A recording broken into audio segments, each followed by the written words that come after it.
This is Hopakawit from Ancestral Pride, coming to you from Standing Rock Sioux Tribe, Standing Rock encampments, where the many, many tribes have gathered, where the many tribes have flown their flags proudly, where many tribes have come and prayed and come and fought for the sacred water.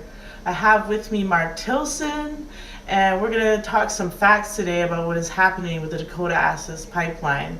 So we're going to introduce Mark, and he's going to let us know the real scoop on what's going down in Standing Rock and with DAPL. Mark Tilson. Hi, my name is Mark Tilson. I'm Oglala Lakota from Porcupine, South Dakota. I'm a poet and an educator, and as my Oglala relatives like to remind me, I don't speak for anyone but myself. So can you tell us a little bit about how far the pipeline has gotten at this point? Right now, the pipeline is laid out above the ground all the way to Highway 6, which is the legal limit it's near the legal limit of where they can be doing construction. That is actually covered by a court order that says that they cannot continue construction within 20 miles of the Missouri River. Going up further to the north, the pipeline is completed north of I-94. Wow, so that's really serious. So it sounds like, and from being here on the front lines for the past week now, things are starting to get really tense in camp in terms of these actions that are happening with the rolling out caravans, the deployment of excessive use of force, or what amounts to a small army really, against people just driving cars. We're peaceful, we're unarmed, we're just trying to stop construction site, and we're even driving down public roads and yet are met with force. Can you just talk a little bit about that? Yeah, it's actually kind of crazy unless you're actually here to really understand it. They're deploying, they have an armored personal carrier called an AMRAT. They have a smaller SWAT vehicle, and they regularly do a show of force with their carbines. On the line, when we were trying to go through St. Anthony to shut down the work sites, we had an officer who I successfully talked down from removing his hand off of the pistol grip of his carbine. They regularly come out with clubs, and their physical behavior is now being deliberately trained to move in unison, to have clubs up and out. Before, when we seen them, they were very lax. Like their body language was relaxed. The clubs were at their sides, and now it's a continuous, intense show of force. There's regularly shotguns being deployed at all of the events now. The idea is that I got it from one of the officers that it's a countermeasure against horses. So when our horse riders are on any action, it's deliberately designed to terrify the crowd, to spook the horse, and to shoot either the rider or the horse if necessary.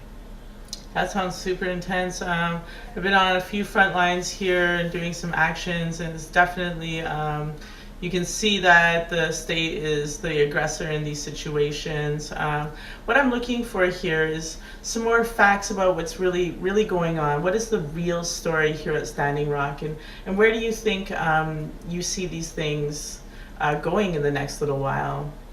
I think the dominant narrative is about how this is mostly around spirituality, an unprecedented convergence of different Native nations, and some kind of moment in history that brings people together and gives them hope. I disagree. What we're here for is to stop the Dakota Access Pipeline, to protect the water of the Missouri River and everybody who drinks it downstream, which is about 17 million people. That is the first and primary why we are here, is to protect the water. If we do not stop the pipeline, they will be completed and out of range of our camp within 2 weeks. That is what's going on. That is why we need people to get here on the ground as absolutely quickly as possible. We need help with winterization, simply because our camp can't sustain the winds that it's currently in for probably another week. They say the wind's gonna let up in a day or two, so they'll give us some breathing room, but we need people who are ready to be arrested. We need people who are ready to stop the pipeline. We need people who are ready to put their bodies on the line for their beliefs. I don't usually use discharged rhetoric. It's just the actual reality of the situation. That unless the pipeline and the construction of it is stopped, this becomes a problem for Iowa. This becomes a problem for Illinois, somebody else downriver, and we can no longer use our where we're at in order to stop this pipeline. Basically, what we're saying, it's our inherent right and responsibility and the duty of indigenous people of the lands to protect our sacred water. This is not a place to come if your spirit and your warrior heart aren't ready, because right now we are in a battlefield. What is happening right now is so intense. I cannot even begin to explain the emotion that comes out of me when I'm on those front lines, when I am helping the people here protect what is sacred. Like I always say, we all live downstream. Winterization is important. If we are going to stop this pipeline, your physical presence is what is needed, because they are calling in reinforcements. So we are asking you to hear these facts. Within 2 weeks, that pipeline is going to be built. That means we need warriors here, people ready to put their lives and their beliefs on the line here within a couple of days.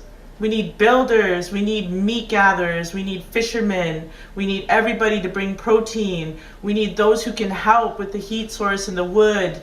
We need all of these things so that we can continue to fight for sacred water. Do you have any more facts? I think what we're seeing is a full-scale escalation. Just a little bit on electronic surveillance. If you come here and you bring your smartphone, it is basically a spy box for federal agencies and local law enforcement. As much as we do create a social media game in our strategy to let people know about what's going on here, these devices spy on us as well. Just be very mindful of that, be aware of that, and it's not paranoia anymore. It's just part of the world that we live in. What I do say is that people ask, what are the things that you most need on Standing Rock? And I say war paint, and they say, what else do you need? It's like, I need warriors. We all do. Hell yeah. Come here, be ready to fight. And of course, this is a non-violence currently, and we need people who are ready to stop the pipeline. And basically what we're saying is we're going to hold a front line to stop the pipeline, but we will not be the aggressors in the situation. We have definitely de-escalated. I have seen these cops with their guns pointed at us, with their batons out. I have seen these pigs ready to bang on us. And this is real. And we are calling out to everybody to come down and be a part of this, because winter is coming. And we all know that is when people are most vulnerable. And I think that is what they are waiting for. So this has been Ancestral Pride. I'm Hopakowit, Mark Tilson. Fuck the pipelines. Sacred water.